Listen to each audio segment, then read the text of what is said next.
सुभागी, जो एक भावपूर्ण कहानी है, मुंशी प्रेमचंद द्वारा लिखी गई है।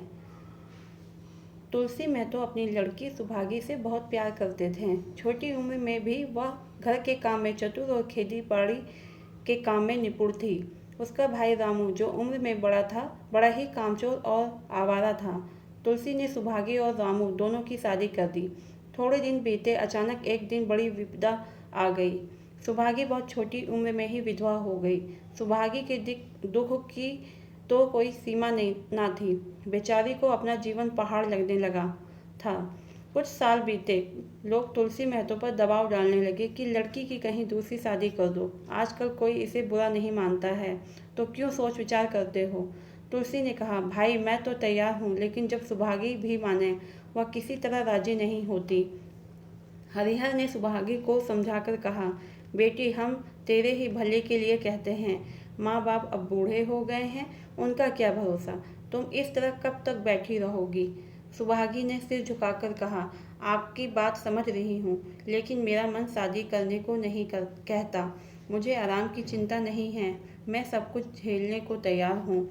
जो काम आप कहो वह सिर आंखों के बल करूँगी, मगर शादी के लिए मुझसे ना कहिए।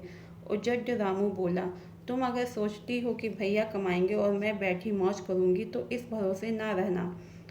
सुभागी ने बड़े गर्व से भरे स्वर में कहा, मैंने आपका आसरा भी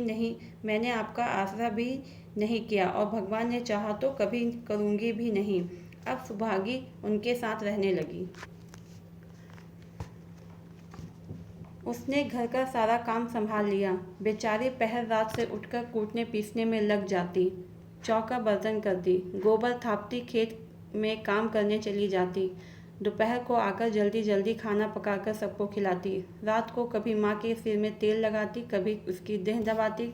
जहाँ तक उसका बस चलता, माँ बाप को कोई काम ना करने देती। हाँ, भाई को ना रोकती। सोचती, ये तो जवान आदमी है, ये काम ना करेंगे तो गृहस्थी कैसे चलेगी। मगर रामू को यह बुरा लगता। वह बोलता, अम्मा और दादा को तिनका तक नहीं उठाने देती और मुझे पीसना चाहती है। यहाँ तक कि एक दिन वह आपे से बाहर हो गया। सुभागी से बोला, अगर उन लोगों का बड़ा मोह है तो क्यों नहीं अलग लेकर रहती हो। तब सेवा करो तो मालूम हो कि सेवा कड़वी लगती है कि मीठी। दूसरे के बल पर वाहवाही लेना आसान है। वह बहादुर वह है जो अपने बल पर काम करे।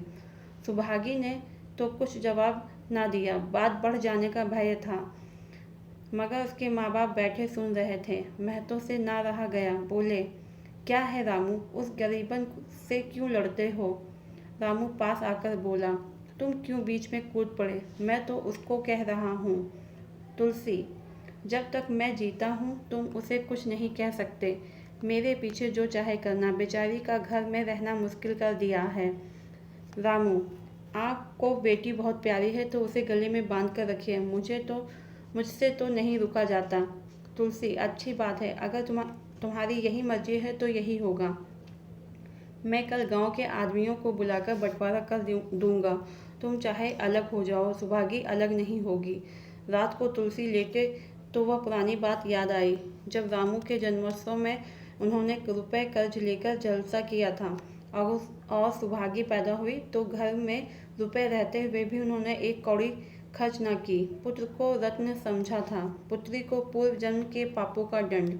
वह रत्न कितना कठोर निकला और यह दंड कितना मंगलमय। दूसरे दिन महतो ने गांव के आदमियों को इकट्ठा करके कहा, पंचो, अब रामू का और मेरा एक घर में निर्वाह नहीं होता। मैं चाहता हूँ कि तुम लोग इंसाफ से जो कुछ मुझे दे दो वह लेकर अलग हो जाऊँ। रात दिन की बहस अच्छी नहीं। गांव के मुखिया बाबू सज्जन सिंह बड़े सज्जन पुरुष थे। उन्होंने रामू को बुलाकर पूछा, क्यों जी, तुम अपने बाप से अलग रहना चाहते हो। तुम्हें शर्म नहीं आती, माँ बाप को अलग किए देते हो। राम राम। रामू ने ढिठाई के साथ कहा, जब एक कुसात गुजर ना हो तो अलग हो ही जाना ही अच्छा है। यह कहता हुआ रामू वहाँ से चलता बना। तुलसी, देख लिया आप लोगों ने इसका मिजाज। भगवान ने बेटी को दुख दे दिया, नहीं तो मुझे खेती बाड़ी लेकर क्या करना था। जहाँ रहता वहीं कमाता खाता। भगवान ऐसा बेटा बैरी को भी ना दे। लड़के से लड़की भली जो कुलवंती होए। सहसा सुभागी आकर बोली, दादा यह सब बंटवारा मेरे ही कारण तो हो रहा है, मुझे क्यों नहीं अलग कर देते। तुलसी ने कहा, बेटी हम तुम्हें ना छोड़ेंगे, चाहे संसार छूट जाए। गांव में जहाँ देखो सबके मुंह से सुभागी की तारीफ। लड़की नहीं देवी है, 2 मर्दों का काम भी करती है और उस पर माँ बाप की सेवा भी किए जाती है। सज्जन सिंह तो कहते यह इस जन्म की देवी है, मगर शायद महतो को यह सुख बहुत दिन तक भोगना न लिखा था। 7-8 दिन से महतो को बहुत तेज बुखार हुआ। लक्ष्मी पास बैठी रो रही है। अभी एक क्षण पहले महतो ने पानी मांगा था, पर जब तक वह पानी लाए तब तक उनके हाथ पांव ठंडे हो गए। सुभागी उनकी यह दशा देखते ही रामू के घर गई और बोली, भैया चलो, आज दादा ना जाने कैसे हुए जाते हैं, 7 दिन में से बुखार नहीं उतरा। रामू ने चारपाई पर लेटे लेटे कहा, तो क्या मैं डॉक्टर हकीम हूँ कि देखने चलूँ? जब तक अच्छे थे तब तक तो तुम उनके गले का हार बनी हुई थी, अब जब मरने लगे तो मुझे बुलाने आई हो। सुभागी ने फिर उससे कुछ ना कहा, सीधे सज्जन सिंह के पास गई। उधर सज्जन सिंह ज्यों ही महतो की हालत सुनी तुरंत सुभागी के साथ भागे चले आए। वहां पहुंचे तो महतो की दशा और भी खराब हो चुकी थी। नाड़ी देखी तो बहुत धीमी थी, समझ गए कि जिंदगी के दिन पूरे हो गए। सजल नेत्र होकर बोले, अब कैसी तबीयत है? महतो जैसे नींद से जागकर बोले, बहुत अच्छी है भैया, अब तो चलने की बेला है। सुभागी के पिता अब तुम ही हो, उसे तुम्ही को सौंपे जाता हूँ। सज्जन सिंह ने रोते हुए कहा, भैया महतो घबराओ मत,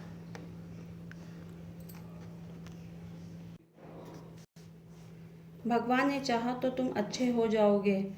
सुभागी की तो मैंने सुभागी को तो मैंने हमेशा अपनी बेटी समझा है और जब तक जीऊँगा ऐसा ही समझता रहूँगा। तुम निश्चिंत रहो, कुछ और इच्छा हो तो वह भी कह दो।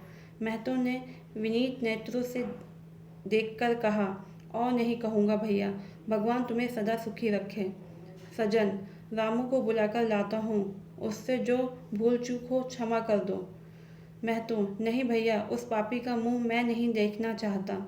इसके बाद गोदान की तैयारी होने लगी।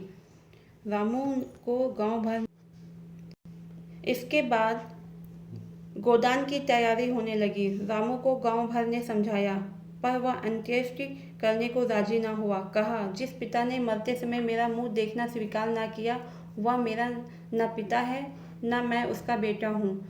लक्ष्मी ने दाह क्रिया की, सुभागी ने सारी व्यवस्था की। इन थोड़े